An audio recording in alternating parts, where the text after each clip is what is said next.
Alex Ebert, and he's a platinum-selling songwriter, he's a frontman for Edward Sharpe and the Magnetic Zeros. He is a Golden Globe-winning film composer, an activist, a writer and director, but for none of those things is he here on Rebel Headquarters. He's here on Rebel Headquarters because he's the founder and CEO of Proxy.Vote.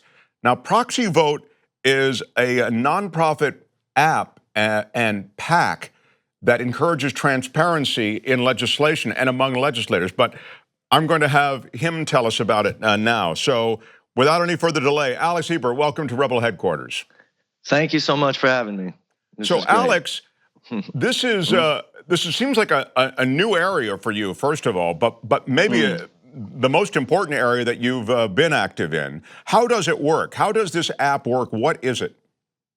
Yeah, really basically, I thought it'd be great if everyone had the ability to vote on congressional bills themselves, not just sort of create, the standard sort of petitions and whatnot, but actual bills. And then to complete that loop, to incentivize and convince candidates and representatives to be on the other line. So it's not just sort of a broadcast of our positions as citizenry, but something that is guaranteed to be listened to by representatives on the other line. It's a very simple sort of apparatus for better transparency. Yeah, it really, when you put it that way, you really do get a sense for how clearly the whole thing goes down. So people go onto your site, that is to say, just voters, the public, goes onto your site, and then, in essence, shares with that site or with legislators through the site positions, suggestions, that kind of thing, and then legislators on the other end incorporate those things into crafting legislation? Yeah, all of the above. Okay. All of the above. I mean, the unique bit about it, I suppose, is that you're in real time, sort of, you have Congress in your pocket. So it's a real time transcoding of congressional goings on into an app. My co-founder, Ted Henderson, started something called Capitol Bells a while ago, and he literally intercepts the radio signals from Capitol Hill and puts them into your pocket. So you can actually vote on things as they come up. But all of the other stuff too, creating your own positions, your own petitions, floating ideas. But the cool thing is you get to see where your representative actually sits. So you have when we've taken everything and bite-sized it down to sort of like, how do you feel about abortion? How do you feel about guns? It's very difficult for that to be parsed through in a meaningful way because these bills are all omnibus bills. They don't work like that. And so when we lose nuance, we actually sort of invite in despotism because we lose sort of the topography of the map. So the idea is to invite people into the actual process, get it down to issues, but also have the ability to vote on actual bills. And the idea is that when a representative takes a pledge to listen, it's not direct democracy, but what they're doing is pledging to allow their constituency to influence their thoughts, and then the constituency gets to actually see if they're being representative. So we're in your app and on your site, we're seeing a nonpartisan process play out as well.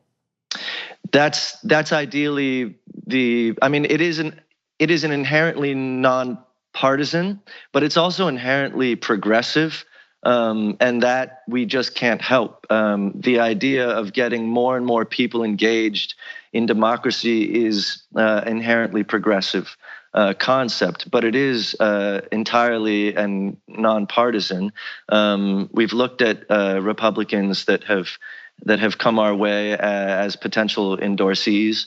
So I would like nothing more than to see it imbuing itself across party lines all over the place, because really this is about citizens and issues, less about red and blue, more about representation.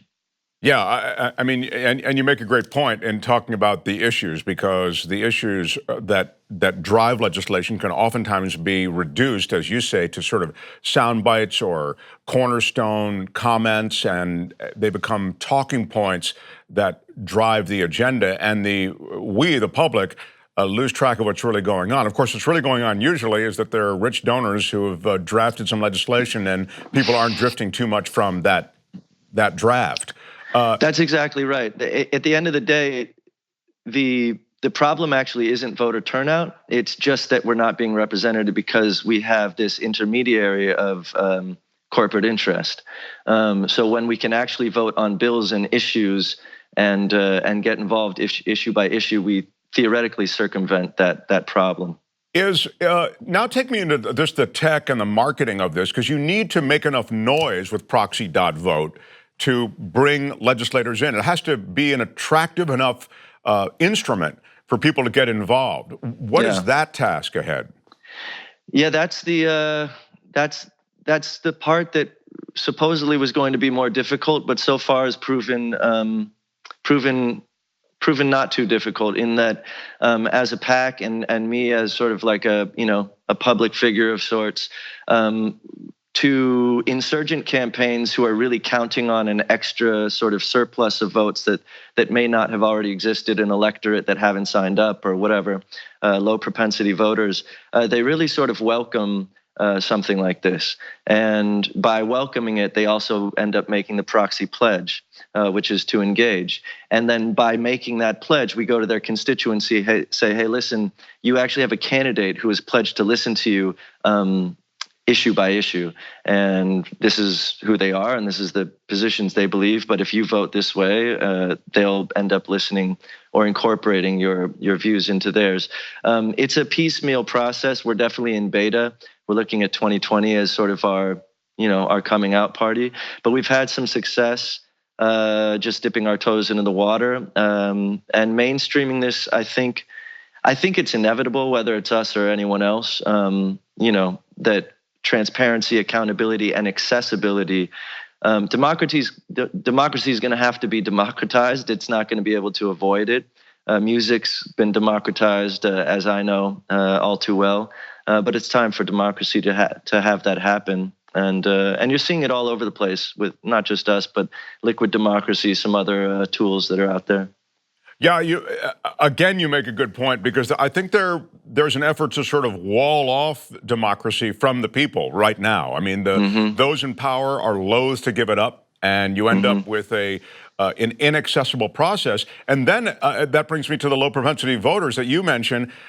Now I'm beginning to see, I must tell you, in kind of looking at things, I saw that was one of the things you talk about on your site. I thought, well, how is he bringing in those low propensity voters? But now I think I get it. So again, you're saying greeted in this process with greater transparency, they're more likely to participate. That's right. I think a lot of the reason, I mean, look, I vote with all reluctance in my heart, because again, it's not about voter turnout. It's about circumventing and obviating the influence of corporations. So we can vote all we want, but until we have a fundamental change and apparatus to create transparency and accountability and accessibility, the vote doesn't necessarily matter that much. It matters in incremental ways, of course. I'm not discouraging anyone from voting, but we do need a fundamental sort of sea change. When you see that Princeton review come out about how much we're actually affecting policy when we vote, you start to get discouraged and look for other avenues like this. So anyway, my point being that low propensity voters are usually low propensity because they lack trust, rightly so, in the system. So to create trust, there's only two things really that create trust. And that's transparency and accountability. And so once you insert those two things in, the idea is that you can get to some of these low propensity voters by creating that trust. Well, it's a really innovative idea. I mean, you say, and because you operate in this tech world, I take you to be right, which is that, hey, this is an inevitable outgrowth of what's happening and across the board, as you suggested, music and other ways. But I have to say, it's really inventive. So I hope you get powered up. You continue to have this dynamic power up very, very quickly. So for people who want to get involved, you can go to Proxy.Vote, and it's there. Yeah, that's right. Go to www.proxy.vote, and you can watch the video or not, but basically scroll to the bottom and hit start voting. And as soon as you do that, you'll be brought into your district, and you can start voting on bills, compare yourself to representatives, Find out if you have a proxy pledged representative in your district. California, that would be Kevin De Leon, Kara Eastman in Omaha, Clark Tucker in Little Rock, Nick Thomas in Boulder, CD2, and otherwise you can call your representative to try and start participating, which would be, what we want eventually is the citizens themselves, the PAC to become irrelevant, and the citizens themselves demand that their representatives start listening to them on issue by issue basis. That's terrific. Look, the citizens' voice is being silenced in this country, and so I applaud you, Alex. I mean, it's a great, innovative way to get it out there and to try to stem that tide. Alex Ebert, Proxy.Vote. Thanks for joining us today. Thanks, guys. All right.